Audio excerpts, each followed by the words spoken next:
Okay, so thank you for the question. Okay, that's a very good observation. Okay, so now I can skip this. Okay, so we are almost done, but not done yet. Okay, remember, I have proven that the eigenvalues are real. However, what I need is they are real, but also positive. Okay, because the number I got is lambda. Let me go back to the first page. Sorry, to move around here. So I proved that this lambda is real. However, what I need is it is positive, okay? Because lambda is omega squared in the physical application. And we need this omega to be real, and therefore this lambda need to be positive, not just real. So the second part of my proof is to prove that for certain metrics, for certain symmetric metrics, the lambda is positive. Okay, and this property does not just apply to. We need a further requirement than just symmetric. 好，我需要比 symmetric 比对称呢更强的一个条件。We need a stronger requirement than just symmetric. Symmetric can only guarantee the lambda is real. However, there are a second property of this S in our problem. It is called positive definite. Positive definite means when you do write down a form like this, S times X, X transpose. This expression is always positive. I will come back to this definition later, but by this property, I call this S, positive definite. And then I will prove very soon, if a matrix is positive definite, then all the eigenvalues are not just real, but also positive. Maybe in Chinese it's not more, you could understand more. 假如你的这个 S 呢，除了是那个对称之外，它还是正定。好，这有一个非常非常特别的名字呢，叫做 positive definite. In Chinese, it's called 正定。所以呢，如果你的这个 S 呢还是正定的话，那么它所有的这个 eigenvalue， 所有的本征值，就除了是实数之外，它就还会是正的。OK， 那我怎么知道我的这个这样子的一个 form 呢是 positive definite？ 在这个情况下 ，in the case of a couple oscillation, it's very easy to prove this form is positive definite. It's simple. It's because when you times S, X, X transpose, right, in this form, it is actually equal to the potential of the system.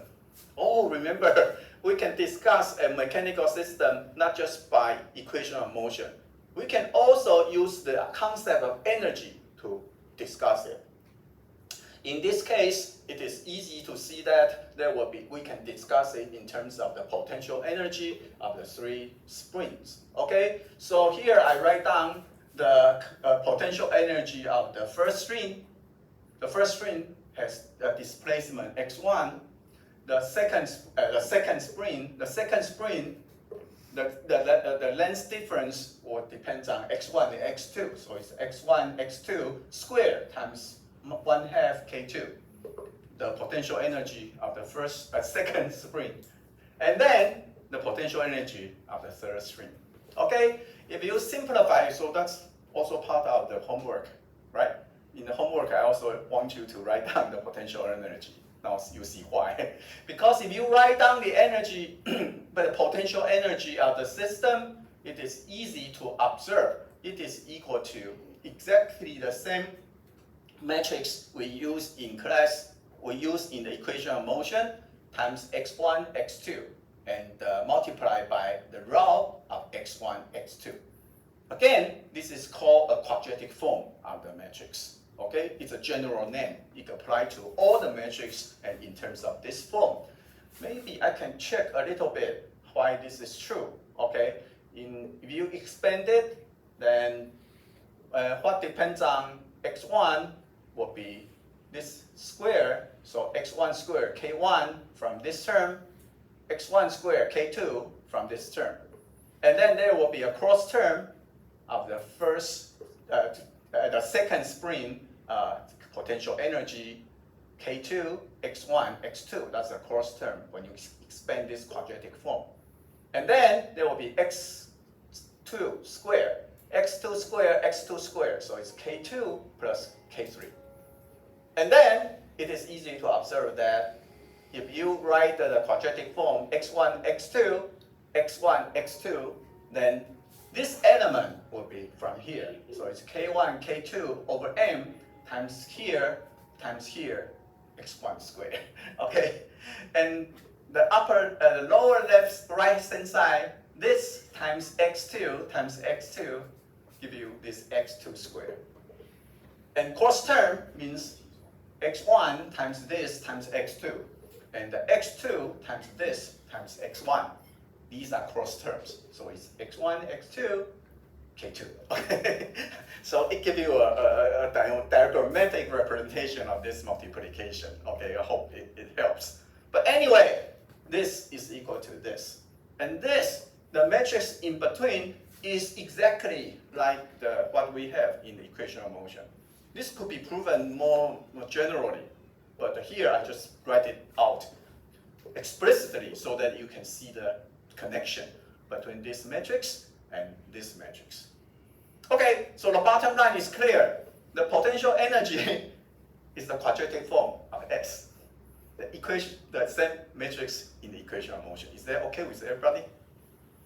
If that's okay with everybody, then this must be positive. It's potential energy. Because in the beginning, it's square. Everything is positive. So I've proven that already this form is always positive. It's so simple. Okay with everybody? Again, because the original definition of potential energy are all positive. Positive. They're all square. And therefore, if I expand it and then rewrite it out in terms of the quadratic form, then this must be positive. Okay, so a matrix form, always positive, has a technical name called positive definite matrix. Okay, so S is positive definite. Now comes the theorem. Theorem, if S is positive definite, like what we have, all the eigenvalues are positive. We need to go at 12. So you see, if this proof is very long, then are we going to make it? Yes, because the proof is so simple. This proof only takes a couple of paragraphs to finish, unlike the earlier one. See, let's see. Now the form is positive definite. Okay, now I can write down the eigenvalues in terms of this quadratic form. I've done it before. I just need to write U1 as U1 transpose. Or in another way, S times U, taking the inner product with itself. In another way again, U1 transpose, the raw vector, times S, the matrix, times U1, the column vector. It's a number. It's a quadratic form. And the same trick I used already twice. S times U equal to lambda 1. The frog meet the first princess becomes the first prince. And the first prince could walk out of the room to outside, so it's lambda 1, U1 transpose U1. And then I'm done. U1 transpose U1 is the inner product of U1, and it's the length of U1, so it's equal to 1. Also normal. Okay? Yeah, so lambda 1. But you say all the quadratic form must be positive. according to the definition, so lambda 1 is positive. I'm done for the first eigenvalue. Is that okay? So if the first eigenvalue is positive, so are the second. So is the second, because you can just do the same thing, replacing the 1 by 2, then you got lambda 2 is also positive. I'm done. You can go home, right? So the result couldn't be more significant.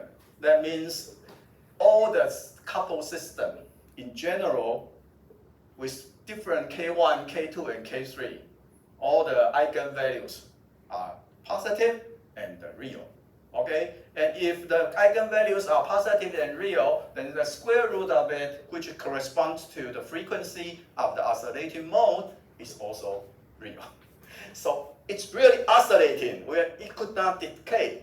It could only oscillate. The number you need to calculate explicitly. However, we know the property of the number. It must be oscillating. Okay. Now, omega must be real. The eigenvalue, the square root of the eigenvalue must be real. Bingo.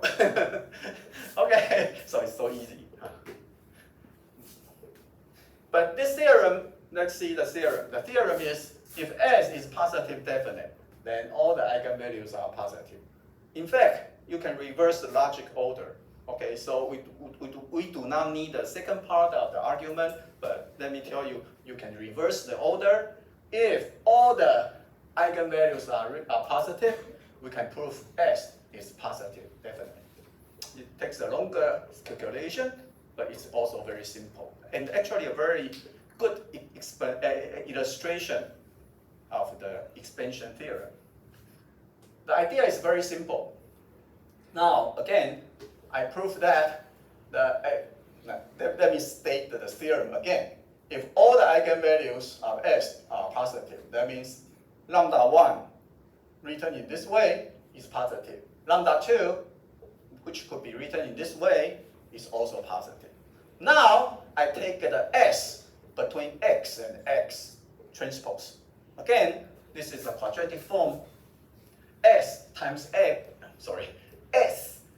X produce a column vector multiplied by a row vector becomes a number, is a quadratic form.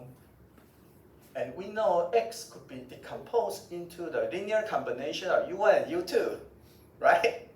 So I just plug in this expansion to the right-hand side, plug this into expression to the left-hand side, and you form this complicated expression. It's not that complicated. If you expand it out, it becomes this times this times this, the first term, this times this times this, the second term, this times this times this, the second term, and then the cross term, this times S times the second here, and then this times this here. Sounds very complicated, but think about it. It is actually very, very simple. Don't laugh, it's very simple. Because S between U1 and U1 is equal to lambda 1. S between U2 and U2 is equal to lambda 2. And then S times U1 is lambda 1 times U1. But U1 taking inner product with U2 equals to 0. Here again, X times U2 equal to lambda, again, frog meet the second princess, becomes a prince, second prince times the princess. Okay, and then U2 multiplied by U1 equal to 0. So this vanish, this vanish, this vanish, this vanish. See, that's mathematics, the beauty of mathematics. So the final result, C1 squared lambda 1 plus C2 squared lambda 2 is positive. I'm done. Although the calculation feels a little bit dangerous. However, the final result is very, very simple. Again, if all the eigenvalues are positive, then this matrix is positive, definite. So that means we reverse the order of the two statements. That means the two statements are equivalent. The first statement, S is positive definite. The second statement is all the eigenvalues are positive. They are equivalent to each other. Okay. Oh, if I like this kind of argument, you probably want to do a little bit more mathematical course. Okay, if you feel this, I definitely do not want to have this kind of argument in my life, then stay with physics or experiment. So actually today is the test to test your inner capability or your inner leaning, whether you like this kind of thing or not. Again, if you like this, you can move a little bit towards theory, even more theory to mathematics, because it's a typical mathematical arguments. It's a typical mathematical argument. For us, we use it, but you can use it to judge whether you are good in theoretical arguments or you're better in manipulation by hand. Okay, so if you feel this boring and intimidating, then stay away from theory. I think this will be a very, very good test. Okay? Okay, I'm done.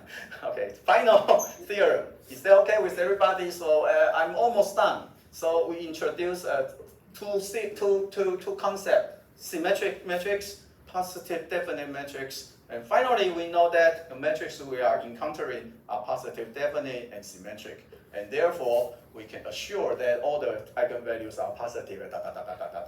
Okay, and all the above we say are true.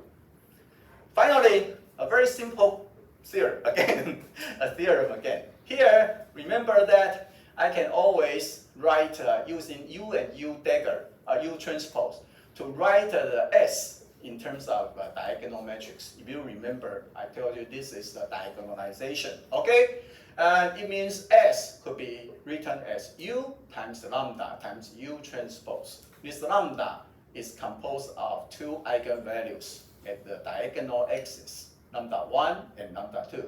I should say lambda 1, 0, 0, lambda 2. Okay? And because this lambda 1 and lambda 2, now we know are positive if S is positive definite. If not, then the following is not true.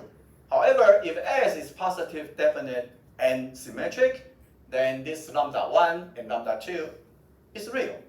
If they are real, they can be decomposed into lambda 1 square root 0, 0, lambda 2 square. You may think, oh my God, what are you doing? Why are you doing this? If I decompose this diagonal matrix into two diagonal matrices, and then we can group this with the first one, group this with the second one. And the expression becomes a matrix times a matrix transpose. It's so simple. Okay, yeah. So the theorem, all the positive definite symmetric matrices can always be written as A transpose. I'm not so sure you are going to use this. Okay, it's beautiful. A matrix can decompose into two matrices multiplying each other. Okay, it corresponds to the original form, the diagonalization. The diagonalization means any matrix, not just the positive definite. Any matrix can be written as U lambda U transpose. But here I proved even further. It could be written, if it is positive definite, it could be written as A transpose. Okay, done. So that's all I have to say about the 2 by 2 matrix. And again, emphasize it for the 11th time. All the above can be applied to n by n matrix, not just 2 by 2. Okay, because during the proof I didn't do too much, and there's nothing related to it is a 2 by 2 matrix. It could be easily the same for 3 by 3. It could be easily the same for 4 by 4, etc. So now let me come back to the 3 by 3 matrix. So in the beginning, I'm going to offer you a very, very brief review of the problem in your homework. Okay, so it's a 3x3 matrix. Okay, so this about 5 minutes review is to pull us back from mathematics to physics. Finally, we are back home. Okay, after a very short journey to the mathematical lens, now we are back to physics. Now, give me your plan. I'm going to do in the next couple of weeks. Actually, we will have only 3 classes left. First, I will tell you, review a little bit 3x3 matrix. Actually, this is your homework. Okay, so if you couldn't do it, you can follow this review. And then you can see that it is a question of 3x3 matrix, right? And then I will tell you that all the techniques can be extended to n by n. N by n matrix means something like this. Okay, so it's a so-called coupled oscillation system. Okay, in this case, we do not just have individual particle, we have a lot of particles. So, but it is just an extension of the 3x3 matrix I'm going to review, right? So the n could be large, but the formalism will be the same. But the formalism is a bit tedious, so I will not solve all the problem in class, but the transparency will be on the PowerPoints. You can follow yourself. It's a standard code, it's standard material for your second year sophomore mechanics. So that's why I can skip. Okay, so this part you are going to encounter in your mechanics. I think in the sophomore second semester, 在力学的第2个学期就会讨论这个。这个呢就是 n by n 就是你有 n 个这个粒子的时候，So I'm going to skip, but just remind you that actually the system is a generalization. All the procedures are the same. It's just more tedious, messier. But the most important thing for us is that we can continue the generalization. We can continue the path. We can continue to a continuum limit. By continuum limit, I mean I take the limit that this n is huge. Huge, where's my huge? Here. The number n goes to infinity. If the number, that means you've got so many particles in your system. But remember, it's a limit process. During the limiting process, everything is known. All the procedure we proved in the past couple of weeks can be applied. So everything you are known, even though the calculation is messier, it's more tedious. However, principle, you can do it. So that's why I'm confident you can do it when n goes to infinity.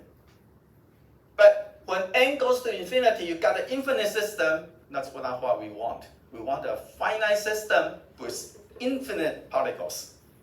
Oh, okay. So not just n goes to infinity. I also need this d, the separation between the 2 particles, to go to 0. Okay. So when the separation between the 2 particles goes to 0, it becomes a continuum medium. In Chinese, 一个连续的介质, it's a continuum. Okay? So we are entering before the end of the semester the continuum system. Continuum system, but the point is the continuum system is the extension of what you already know in this class. Okay? And when you go to the continuum limit, the name will change. Here we call it oscillation system, or coupled oscillation, or multi-particle system, whatever you want to call it. But when the medium becomes continuous, the phenomenon we'll call it, ladies and gentlemen, wave. So you are entering the regime of wave. So I will derive very soon, probably next week. Originally, I planned to do it today. But anyway, I'm going to tell you, derive wave equation. Wave equation. Okay, I will talk a little bit about wave equation in 3 different cases. This one, the first, and then the string the string wave. Let me ask， 那个刘祥林老师有没有推导那个弦论？那个弦的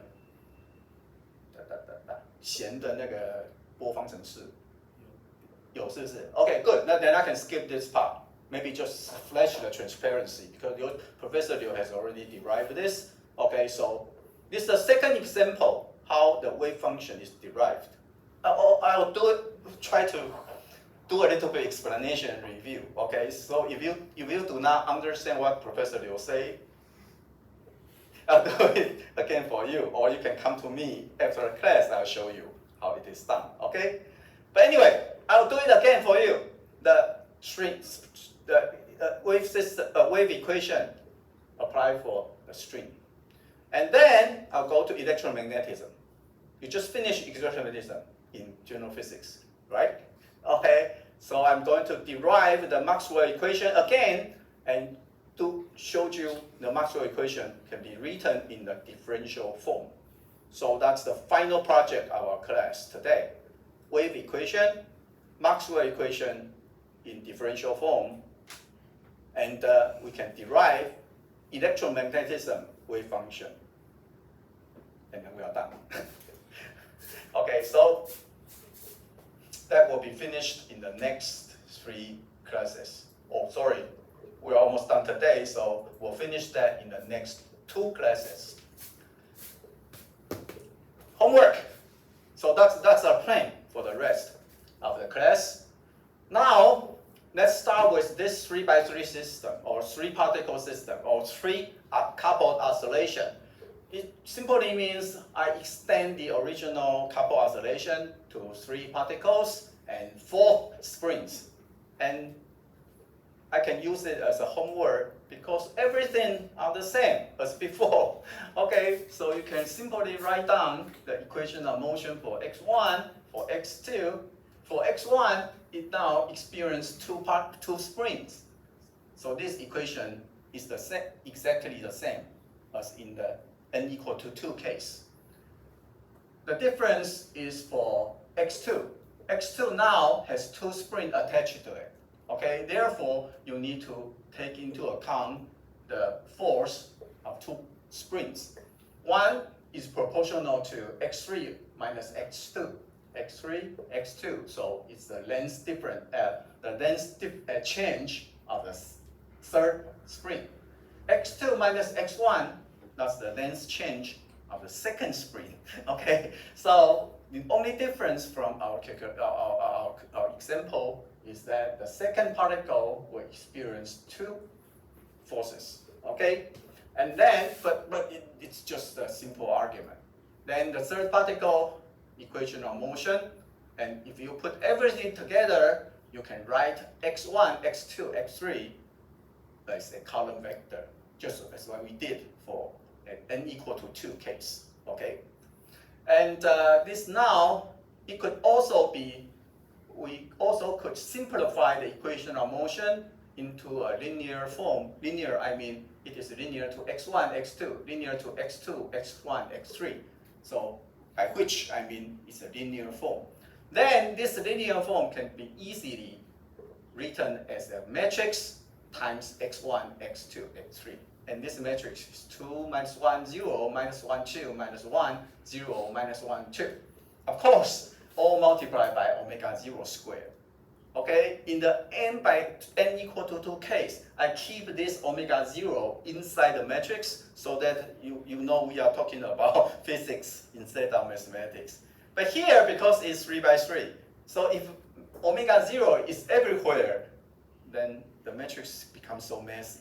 Okay, so it's the same thing. However, in 3 by 3, I would like to take out the omega 0 square earlier. So omega 0 square is taken out. The matrix becomes this beautiful form. 好，之前我 omega 0没有拿出来，是让你感觉得到我们还是在讨论物理，而不是数学。可是3乘3的矩阵，如果你 omega 0不拿出来，这整个就是一团浆糊啊。好 ，so it's a better practice in this case to make your thinking more clear by taking out this omega 0 square to the front. then the matrix becomes the distributable form. 2, minus 1, 0, minus 1, 2, minus 1, 0, minus 1, 2. Okay, so that's the A. And again, like before, so that's why we spend so much time on the n equal to 2 case, because it could be easily generalized to n equal to 3. In this case, x, the second derivative of it, is equal to minus a times x, just like in the n equal to 2 case. Okay, and then all the rest are the same, except it is 3 by 3. I can do the characteristic. I think oh no, why? I remember. Just a minute. This is older version. Just a minute.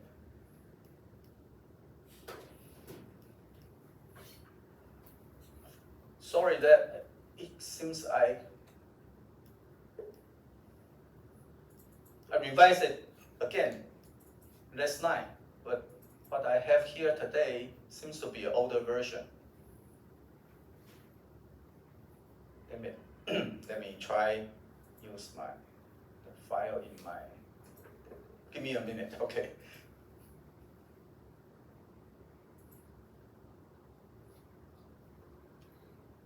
I hope this is a newer version.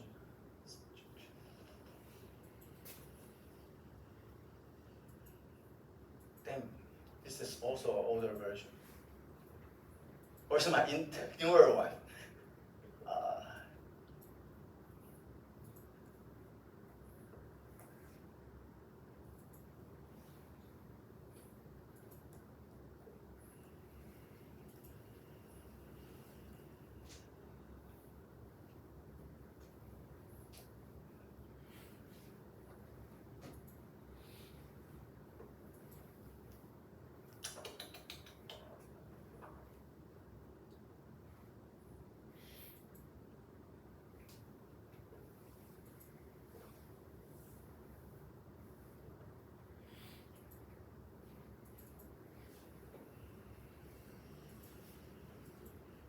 Still the older one. Oh, damn, I probably lost my revised version. It happens all the time because you copy here, copy there, then eventually you lost it. See?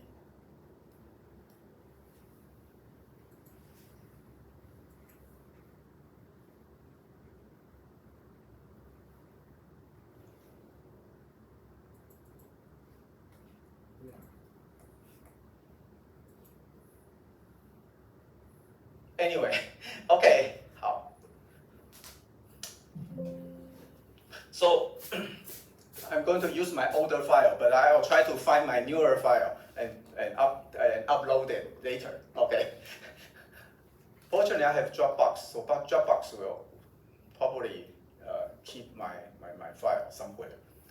Anyway, so and then I will. That's the characteristic equation.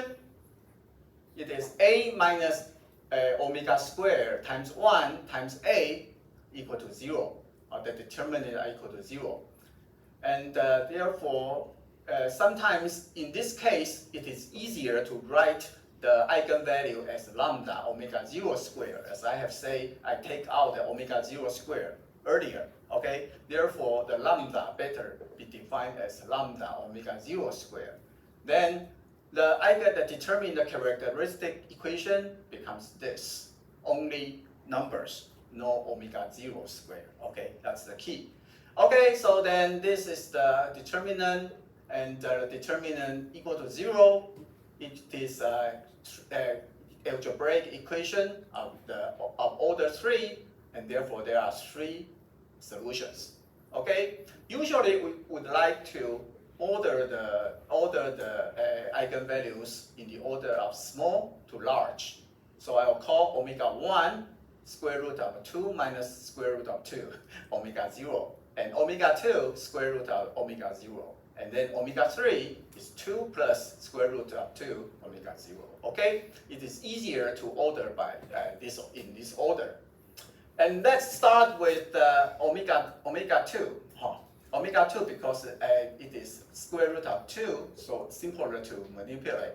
Actually, in my newer version, I have English translation and also the calculation carefully. I'll try to find it out. But anyway, if you have done it already in your homework, you know how to do it.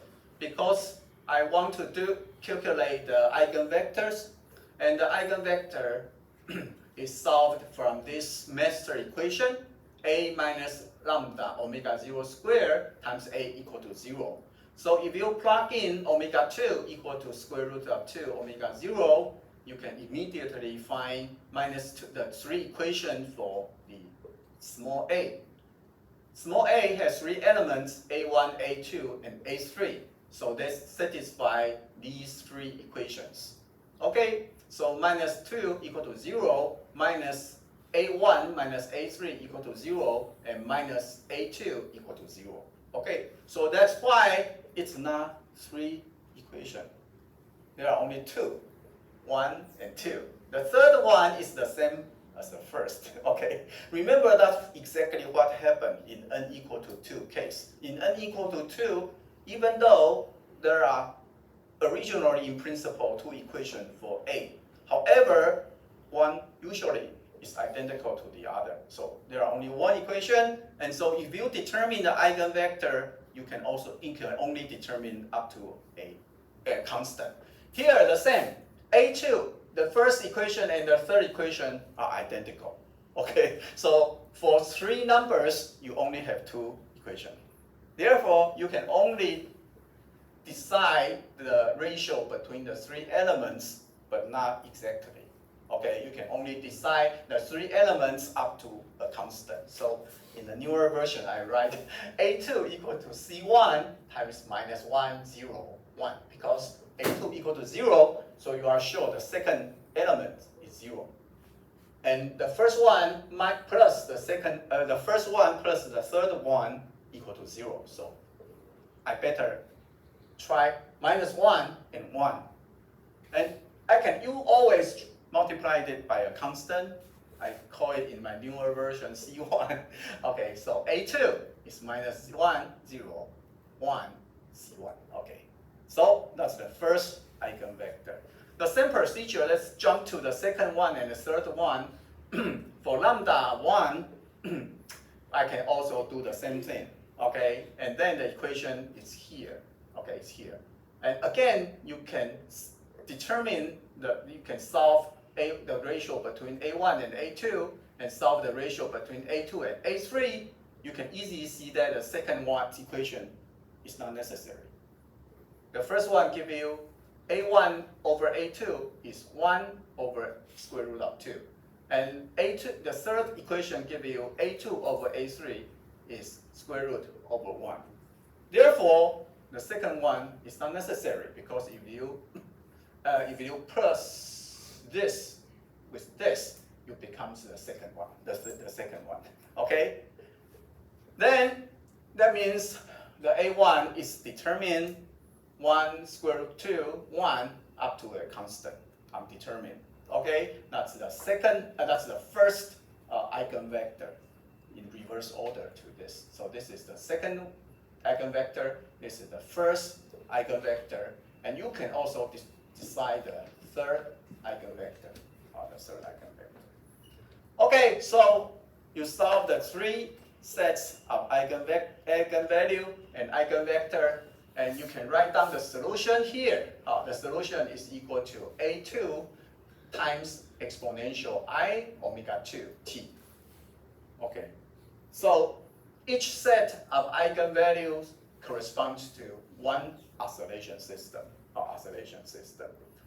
Okay, remember when I write x equal to A2 exponential I omega 2, that means x1, x2, and x3, they oscillate together because they multiply the same function of time. Okay, yeah, so that means if you look individually, for example, you only concentrate on the first vector, first particle, what would you see? You will only see a simple harmonic oscillation. If you concentrate on the third one, you will only see a simple harmonic motion. And the two simple harmonic motion actually are oscillating with the same frequency, omega 2. So we usually call it an oscillation mode. In an oscillation mode, individual particles oscillate in the same frequency. They oscillate together, or I should say, they oscillate in proportional to A2. For example, in mode 1, this is for omega 2, omega, the second eigenvalue in the order of small to large, then x is proportional to A2. X is proportional to A2 all the time. So that means the second one never oscillate. The first one and the third one actually oscillate with the same amplitude but opposite to each other according to this 1 minus 1 scheme. Then they oscillate, I should say this, they oscillate separately with this one does not move. So it's almost like an anti-symmetric oscillation in the n equal to 2 case. In n equal to 2 case, the two oscillate without the one in the middle, they oscillate anti-symmetrically. So this mode, when the first one oscillate, third one oscillate, the middle one does not oscillate at rest, so it's almost like an anti-symmetric mode. Okay, look like this, with this one at rest, like this. Okay, so you can have your own picture of the other oscillation mode. For example, this one, they oscillate together because the ratio x proportional to A1, so their ratio is 1 square root of 2, 1. By ratio, I mean x1 in ratio of x2 to x1 to x2 to x3 is equal to 1 square root of 2, 1. So therefore, that means the first particle, the motion of the first particle, a simple harmonic motion, the motion of the second particle is also a simple harmonic motion, but with a larger amplitude, square root of it. And the third one is also a simple harmonic motion. So if I could draw a motion picture, you will see, maybe I could find it from the web, the first one, now the wall, the first one oscillate. The second one oscillate with larger amplitude, square root of it, okay? And then the third one oscillates, okay? Yeah, let me try to find a motion picture, but please form your own picture in mind. This oscillate, this oscillate, this oscillate, all together, because they are 1 square root of 2 over 1. How about the third oscillation? The third oscillation is 1 minus square root of 2, 1. Okay, that means the second particle in all the during the oscillation process is opposite to the first and the third because of this minus sign. Do you see that? Okay, so if I can draw a motion picture, this one, when you move this side, this one, move this side with the same amplitude, but this one will move in the opposite direction with the larger amplitude. I hope you can form a picture in your mind. That's the oscillation. But the point is, whether the first, the second, or the third, they are all oscillating in one single angular frequency, omega. This one, the frequency are the same for three of them, for three particles, 1, 2, 3. The frequency is square root 2 plus square root 2 omega 0. They oscillate in the same frequency. They share the same frequency. That's the point. Oh, that's the point. Okay, so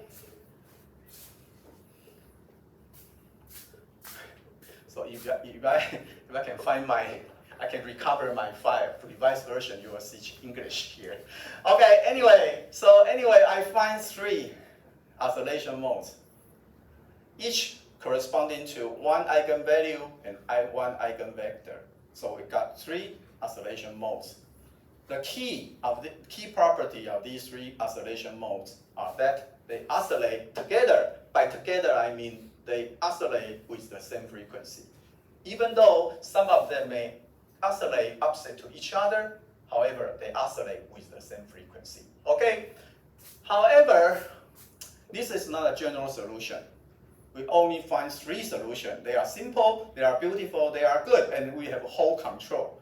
But then, if I add them together, because the equation we are solving is a linear equation, so I can do a linear combination of the 3 solutions. For example, here I sum up I equal to 1 to 3. That means I sum up the first solution, the second solution, and the third solution together, and you can see it here. First solution, second solution, and second solution, and the third solution. If I form a linear combination, this linear combination is also a solution, and actually it's a general solution of the original equation. And then the constant in front of the inside the solution, F1 and F2, I can use the initial condition to fix this number. Okay, when this number are fixed, then we got a solution for the equation and also the initial condition. Okay. Okay, so it's probably time, and I will try to find all the above can be extended to large number of particles. Okay, I would not go into detail here, but just show you some formula, for n equal to a large number. Here is a picture. Then again, I can write down the equation of motion, and again, I can summarize it into a linear form, and again, I can write it in the matrix notation. But now, as you would have expected, this matrix is n by n. It's a huge one. It's a huge one. But in principle, this very complicated system of ODE could be summarized in matrix notation, just like n equal to 2 and n equal to 3. So you will expect everything I say before this point could be applied to this very large system. N could be equal to A, n could equal to 4, etc. I can solve the eigenvector of this thing. I can solve the eigenvector of this matrix A, and you can expect there will be n of them. For 4 by 4, there will be 4 eigenvector. For 5 by 5, there will be 5 eigenvector. I will not go into detail, but show you at least some of the pictures for n equal to 2. So this is for n equal to 2. You are very familiar with already. And this is for n equal to 3, exactly what we just discussed. So this is, let's see, omega 1. No. Oh, yeah, that's right. So this is omega 2 we first discussed, then omega 1 and omega 3, right? And then omega 4, okay. And you can extend it to n equal to 5, n equal to 6, n equal to 4, etc. It's actually, this is a standard material in mechanics in sophomore year. So you will very soon meet it again. But the principle is simple. For n by n system, you will have n oscillating mode just by solving the eigenvalue and eigenvector of the matrix. And then if you form the linear combination of this n solution, you got a general solution. When you got a general solution, you can use the coefficients to initial condition to fix all the condition inside your formula. Okay? So next week when we come back, we'll plunge into a continuum limit. Okay. Sorry about that. This transparency is an older version. I will try to recover my revised version and upload it maybe tonight, and I'll let you know. Okay, you can see probably much better explanation than I gave today. Okay, so see you next week. But remember, we have a homework due next week. This homework is actually very, very simple because it only involves